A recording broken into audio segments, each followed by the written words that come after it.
তিস্তা প্রকল্পে চীন বিনিয়োগ করতে চাইলেও তাতে সায় দেননি হাসিনা। হাসিনা পরবর্তী পর্যায়েও ভারত বাংলাদেশ বন্ধুত্ব অটুট থাকবে তো? কথায় আছে, চোরের মন সবসময় পুলিশ পুলিশ করে। পশ্চিমবাংলা দাদাদের মনও এখন পুলিশ পুলিশ করছে। বাংলাদেশকে জিম্মি করে বন্ধুত্বের নামে অঘোষিত কলোনি করে রেখেছিল ভারত।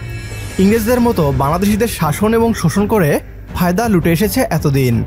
নিজের পুতুল সরকারকে ক্ষমতায় বসিয়ে বাংলাদেশিদের জীবন নিয়ে খেলেছে। তিস্তায় পানি চুক্তির নামে গত 50 বছর যাবৎ বাংলাদেশিদের জীবনের সাথে খেলে চীনের সাথে তিস্তা মহাপরিকল্পনা বাস্তবায়ন বন্ধ করে দেয় পুতুল সরকারের মাধ্যমে। তবে ভারতের দাসত্ব থেকে মুক্ত হওয়ায় এখন দাদারা আলোচনা করছে বাংলাদেশের সাথে ভারতের বন্ধুত্ব আদৌ থাকবে তো? ভারতের দাসত্বমুক্ত নতুন বাংলাদেশ ভারতের সাথে সম্পর্ক রাখবে কিনা তা নিয়ে যথেষ্ট সন্দিহান পশ্চিমবাংলার মিডিয়া। বাংলাদেশকে জিম্মি করে দখল নেওয়া বিভিন্ন বন্দর এবং প্রকল্প নতুন সরকার বাতিল করে দিবে না তো, তা নিয়েও আতঙ্কে আছে তারা। এসব নিয়ে কি বলছে ভারতীয় পশ্চিমবাংলার মিডিয়া, আসুন তা দেখি। হাসিনা সরকারের পতন, এবার বাংলাদেশ কোন পথে? এই পালাবদলের কতটা প্রভাব পড়তে পারে ভারত ও বাংলাদেশ দ্বিপাক্ষিক সম্পর্কে? সব দিকেই নজর রাখছে নয়াদিল্লি।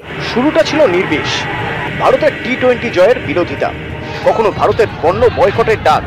আসলে জমি তৈরি হচ্ছিল এক সর্বাত্মক আন্দোলনের, যে বারুদে আগুন দিয়েছিল হাইকোর্টের সংরক্ষণ রায়, যার ফলে সুপ্রিম কোর্ট সংরক্ষণ খারিজ করলেও আন্দোলন আরও রক্তাক্ত হয়েছে। ভারতের পূর্বে বাংলাদেশ বরাবরই ভারতের বন্ধু দেশ। ভারতের সঙ্গে বাংলাদেশের 4096 কিলোমিটারের সীমান্ত। হাসিনা পরবর্তী পর্যায়েও ভারত বাংলাদেশ বন্ধুত্ব অটুট থাকবে তো? এটাই এখন কোটি টাকার প্রশ্ন। স্বাধীনতায় সহযোগিতার বিনিময়ে শেখ হাসিনা বরাবরই ভারতের সঙ্গে সুসম্পর্ক বজায় রেখে চলেছেন।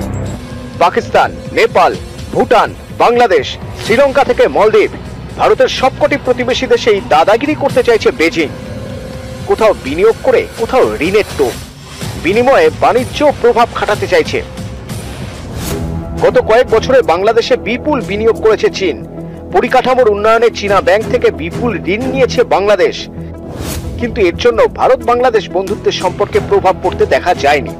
এমনকি তিস্তা প্রকল্পে চীন বিনিয়োগ করতে চাইলেও তাতে সায় দেননি হাসিনা। তিনি ভারতেরই পাশে দাঁড়িয়েছেন, ভারতীয় সংস্থাকে বন্দর তৈরির অনুমতি দিয়েছেন। সেই হাসিনা এখন বাংলাদেশ ছাড়া। শেখ হাসিনার শাসনামলে ভারতীয়রা যেটাকে ভারত বাংলাদেশের বন্ধুত্ব বলে দাবি করেছে, বাস্তবে তা বন্ধুত্ব নয়, বরং দাসত্ব ছিল। যদি ভারতীয় দাদারা ভাবে নতুন এই বাংলাদেশ তাদের দাস হয়ে থাকবে, তাহলে তা ভুল ভাবনা হবে।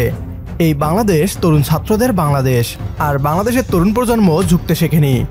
এতদিন ভারত বাংলাদেশকে জিম্মি করে যে সমস্ত গোলামির চুক্তি করেছে, তা এখন ধীরে ধীরে বাতিল হবে।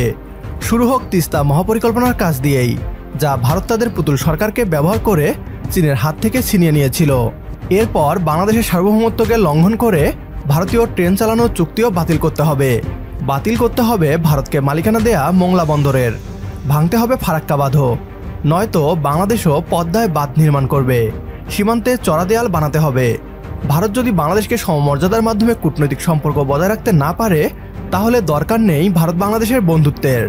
আমার সাথে যদি আপনিও একমত হন, তাহলে কমেন্ট বক্সে ইয়েস লিখে জানিয়ে দিন আমাদের। সেই সাথে ভিডিও শেয়ার করে দেখার সুযোগ করে দিন আপনার বন্ধুদের। আপনার একটি শেয়ারে হয়তো অনেকেই জানবে বাংলাদেশের ইতিবাচক খবরগুলো। পরবর্তী ভিডিও দেখার আমন্ত্রণ জানিয়ে বিদায় নিচ্ছি আজ। আল্লাহ হাফেজ।